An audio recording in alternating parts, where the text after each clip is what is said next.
New Zealand may be a small country, but in the wider world what we do, use and consume affects lives everywhere. So I'm on a mission to see how we're treating our backyards both here and further afield. What are we doing to be cleaner and greener? What do we need to change? And what does the future hold? So join me to Radar as I go global. Don't worry, I'll plant plenty of trees to offset the travel. Now, where's my passport?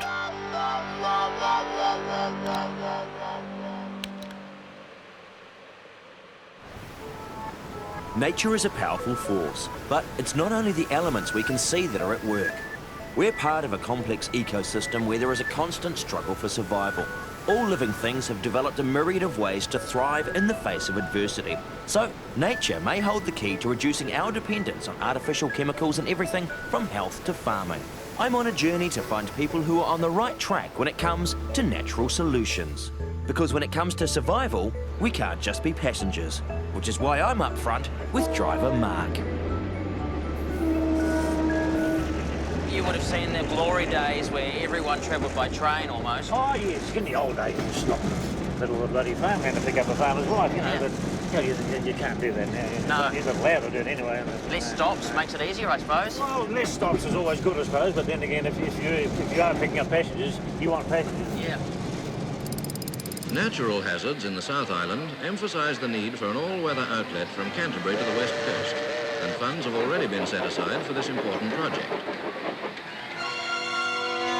Only the highest standards in engineering can prevail against this, the unleashed strength, the blind brute force of nature. Not just on the train for a pleasure journey. I'm actually on a mission to go and see a man about a bee. Actually, I'm going to go and see a man about a lot of bees, which is a good deal of concern for me because a single bee has the potential to take my life. I'm allergic to them. At least I think I'm allergic to them. I certainly was as a child. Had a near-death experience when I was stung in the gumboot region and I swelled up like a zeppelin. My father had to drive me very briskly in his Rambler Rebel to the doctor to have a life-saving injection. So I'm a little bit concerned. I don't want to be killed by a bee. Embarrassing. I'm on my way to Punakaiki to see beekeeper Roy. How's it going? Good, thanks. He was shipping organic honey to the US, but the varroa mite nearly wiped him out. Being committed to natural solutions, Roy's tinkering with the size of the honeycombs in his boxes to try to get his hives humming again. Morning. How's things? Very good. What is it about bees that you like? You don't know? Because you've been all over the world, you've done all kinds of things. You're a mountaineer, you're in Antarctica, you know, worked on oil rigs, and here you are now, looking after bees. I don't know. Don't ask me. I don't know why. I don't know why, but I love them. We've had some pretty famous beekeepers. I know. Edmund Hillary. That's right. Beekeeper and mountaineer. That's right. You, beekeeper and mountaineer. What is it about mountaineers and beekeepers? I don't know. Don't ask me. There's about 4 or 5 friends that are beekeepers and they're mountaineers too. That's right. No, your honey's organic. Yep. You know, is it Well, because it's supposed to be? That's right. The laboratories do a multi-registered test. I say, what that covers? Does that cover Roundup, 2,4,5-T, 2,4-D? No, it doesn't cover any of that. No. It doesn't cover any heavy metals. Doesn't cover lead, copper, or any of those. No, it doesn't cover that. There was something else it doesn't cover. It doesn't cover 1080. So all the things that you could probably have a problem with, they don't actually test for. They don't. The dust from the 1080 goes onto the rata vine, the bees fly to the rata vine, and that's it, 1080. Right. Could be in the honey, but no one tests for it. 1080 is not going away, but Roy has a plan to thwart varroa. The varroa mite breeds inside the baby bee, and it causes the bee to come out with no wings. Apart from using insecticides or poisons, there's no way of stopping it. This cell is 4.9 millimetre. Compared to 5.4, theory is that the bee pupa is 8 hours less in the cell, so the varroa hasn't got time to breed or can't breed or something else like that. That means then there's no chemicals put into the hive whatsoever. Quite glad I'm sitting over here. And so do you think it's working? I don't know. I won't know for another year. It looks like it is. See that? These are drones. See that big cell there? Oh, right, so that's them being hatched. It's really being hatched. I feel it's like quite a special moment seeing those drones hatching out like that, coming out to do whatever it is they're supposed to do. Mate with a female. That's their job. That's their job. That's right. Jeez, no wonder they're itching to get out of there. That's right. You can see them. They want to get out straight away. The time will come when the varroa becomes resistant to all the chemicals. Then what happens? I don't know. We'll certainly have a solution to the unemployment problem because everyone will have to be out in the fields attempting to pollinate plants by hand. That's right, just like China. Just like China. And on that day, we will all think, oh, if only we'd paid a bit more attention to the bees. That's quite right. Listening to nature is something our forebears did a lot of. Admittedly, they didn't always hear the right message. In the past, people thought that what a fruit or a vegetable looked like was indicative of what it was good for. Walnuts were considered to be good for the brain. Beetroot was said to be good for the blood. Ginger resembles the stomach, hence it's good for digestion. And tomatoes, good for the heart. Modern medicine has poo-pooed a lot of this tradition. What if some of nature's potions are just what the doctor ordered? That's nature at its finest. My smoothie has nothing on what's being brewed up in Paeroa. Dave and Matt from Enzo Nutraceuticals think that when it comes to Pinus radiata, they're barking up the right tree. They're working on a bark-based super antioxidant that helps with brain injuries. If you look very closely at bark, it's got these layers. The tree has to live for hundreds of years, and it's the bark that helps the tree and protects the tree from pests and from UV. Over that time, nature has evolved over millions of years to protect the tree from the ravages of the environment. I guess most people probably just think about a tree as being used, you know, you've got your wood and then occasionally some leaves fall off it, but no one really looks at bark and thinks, what a wonderfully useful substance. So from here, it goes into the machine? Yeah, it goes into the mulcher, which makes powder out of the bark, and that mixes with the water. A pilot trial by AUT found the pine bark extract helped improve memory in patients with concussive injuries. We freeze-dry the liquid extract from the bark. This is basically what goes into the capsules. See what it tastes like. Not great. It's astringent, and it sort of appeared to suck all of the moisture from my tongue. Yeah. It's got a kind of a timbery taste. Yeah. I know that, having eaten a bit of sawdust over the years, but I suspect that's probably better for me. That's why we put it in a capsule, you see, so that you don't have to taste it when you take it. You can see this is the extract as we have it as a liquid. It's an awesome color, actually. You can use it for wood stain too. I've done it at home. Is there no end? Makes beautiful shelves. No time for DIY because it's all South America, home of terra incognita or the unknown land of the Amazon. New discoveries are constantly being found here. There's berries you can use for soap, plants to treat kidney and heart disease, and a mushroom that could revolutionise landfills by eating polyurethane plastic. Scientists believe it could take 400 years just to identify everything here. Of course, we may not have 400 years as the Amazon is threatened by deforestation for agriculture, mining and oil extraction. It's entirely possible that many of the natural solutions may already be lost, casually consumed by our desire for modern conveniences.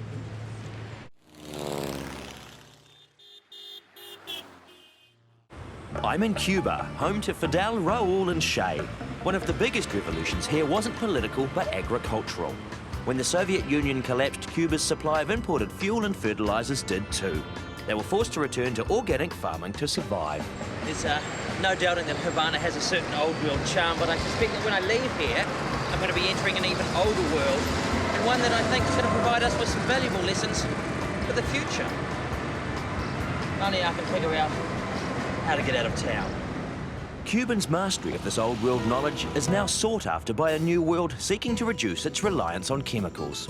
Like this urban organoponico, backyards and vacant lots around Havana are mini farms growing 4 million tonnes of organic fruit and vegetables every year. I've left the fast pace of Havana behind and headed to the provinces, where Tony is showing me around Cuba's fincas or farms.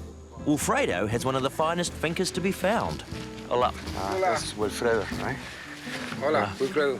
Radar. It's a beautiful farm. Do they use any sprays, pesticides? Algún pesticida o algo de eso aquí? No, none. No. Todo natural. It's all natural. Is this a typical farm? It says there are more than 20 farmers around this area. They actually do the ecological thing instead.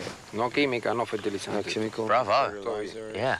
Fantastico. Muchas rotaciones de cultivo. He says they normally have, all different sorts of crops and Para evitar los different parts, insectos, because la that keeps plaga. the bugs away. We call it companion planting. Companion Like plants that are friends, amigo planting.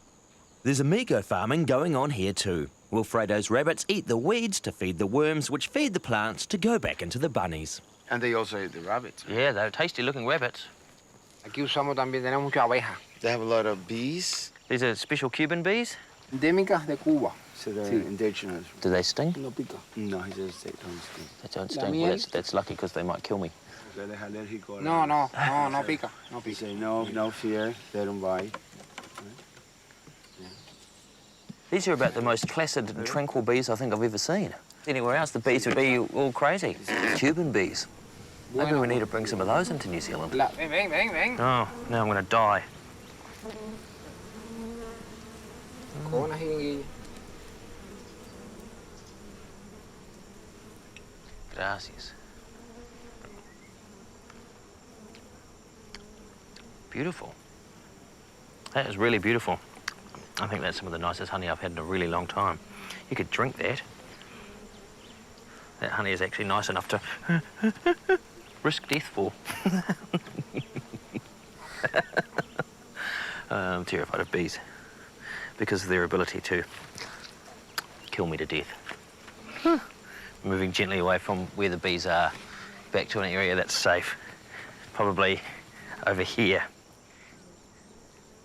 And I say that, although I'm carrying the honey, and the honey is what the honeybee wants.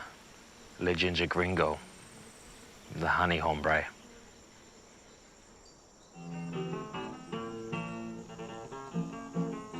It's one of the nicest views, I think, of anywhere I've ever been. Maybe I could move here and be a very average gardener. Ya podría mudarse para acá y entonces tener have a house here. I could, yeah, put my tent up on the lawn. Work down there. I could live here. Medicine Verde is part of the revolution too. Modern drugs aren't easily imported, so herbal remedies are prescribed as often as conventional pharmaceuticals. They also develop cutting-edge vaccines. A promising Cuban treatment for lung cancer is undergoing trials in Britain. Cuba is home to 6 UN-recognised biospheres, like Los Terraces, a virgin rainforest with one of the world's smallest frogs, a hummingbird the size of a bee, and some lovely, if worrying, swimming holes. The great thing about a biosphere is just how much biodiversity there is, but I'm really hoping that doesn't extend to some kind of water snake or a tiny fish that swims into your nether regions. Should have asked the local, but I'm not really sure what the Cuban phrase for "excuse me, is there a genital-threatening fish in your waterways?" actually is. Las Terraces also boasts Cuba's first eco-resort and my bed for the night. I always thought that a biosphere was a sort of generally a large dome filled with natural things inhabited by people in white pantsuits. Turns out that's not necessarily the case. What it can be is essentially a national park. No mining, no logging. Just leaving all of the little animals and invertebrates and birds to do whatever it is that they do. Generally eat each other, I would imagine. Circle of life and death. I was particularly glad that I didn't become part of that. Although having said that, I haven't survived the night. Don't even know what that insect is out there outside my bio-yurt. Don't really know what else to call it. I'm quite glad that it's up above the ground, but it is a little bit more difficult to use the conveniences. And then you can think, well, I can't just go and stand behind a tree because what if I'm contaminating the biosphere? Someone in a white pantsuit will come up and say, hey, you can't do that. I said, no, I've already done it. Sorry.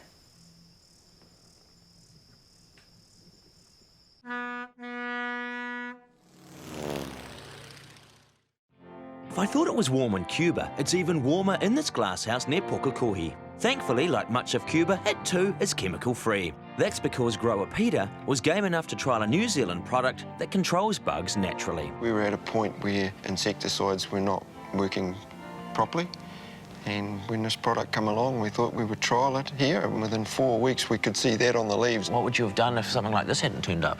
Possibly wouldn't be able to be still growing cucumbers today. Certainly not without major insecticides. Which, of course, people aren't all that keen on. No, nobody wants chemicals.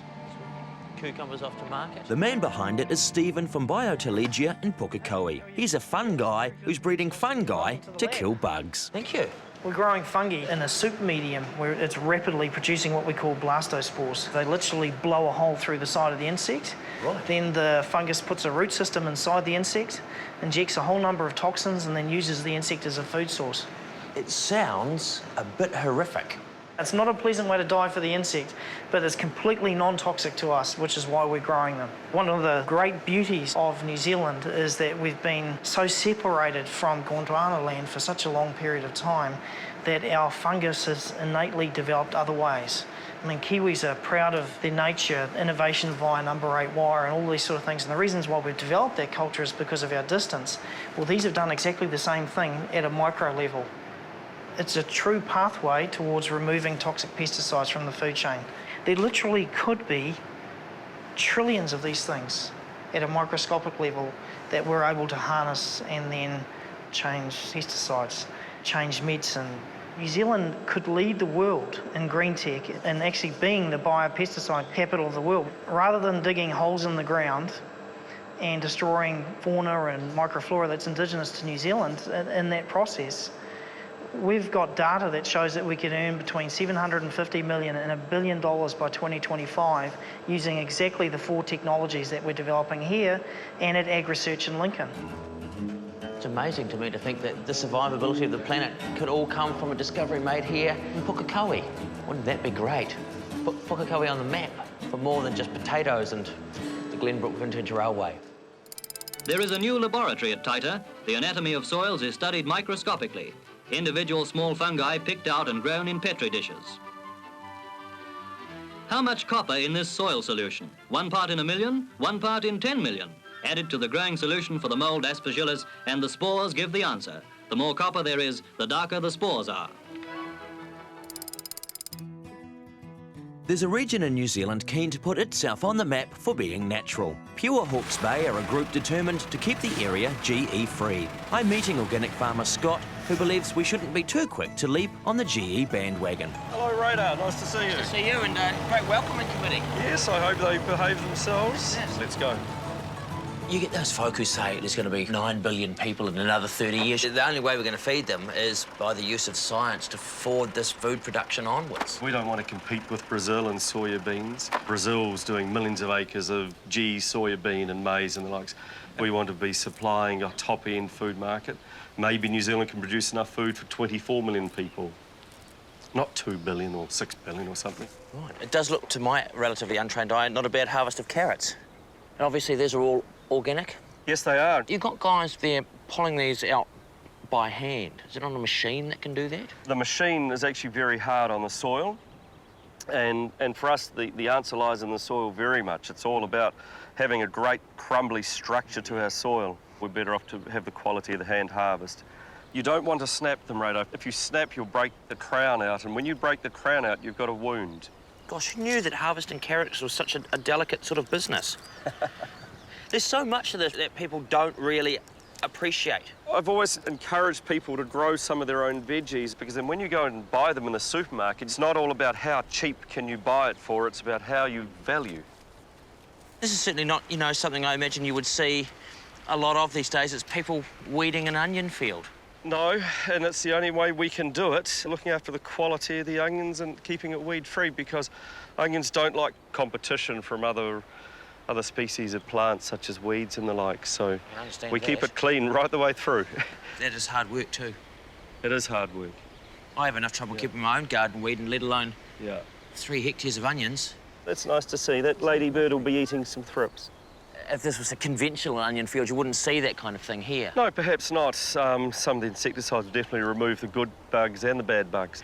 We work on the theory that there are more good things in life than bad things, and we encourage these predatory insects. If you're connected to the land and the soil, you want to be looking all the time at what's going on. You're more aware of things. We're seeing ladybirds in here, lacewings landing on our arms at the moment.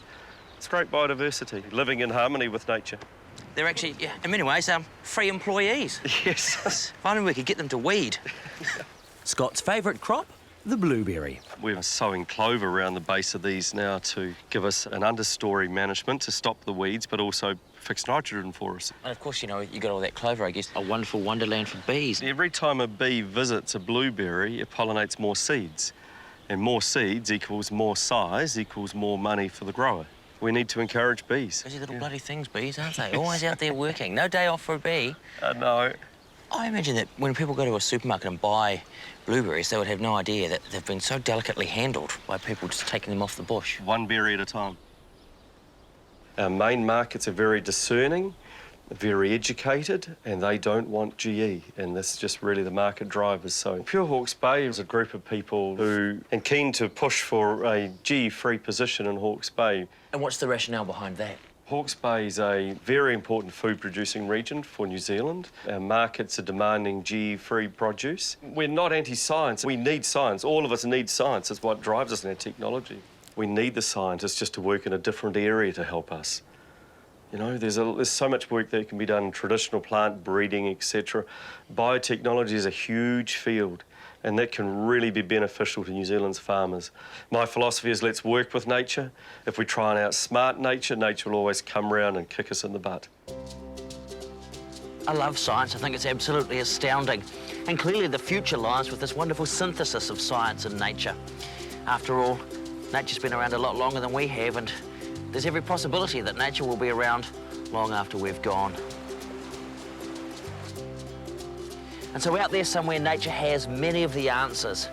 And all we need to do with science, in many ways, is figure out what the questions are. Good on you, nature. One day we'll understand you. One day.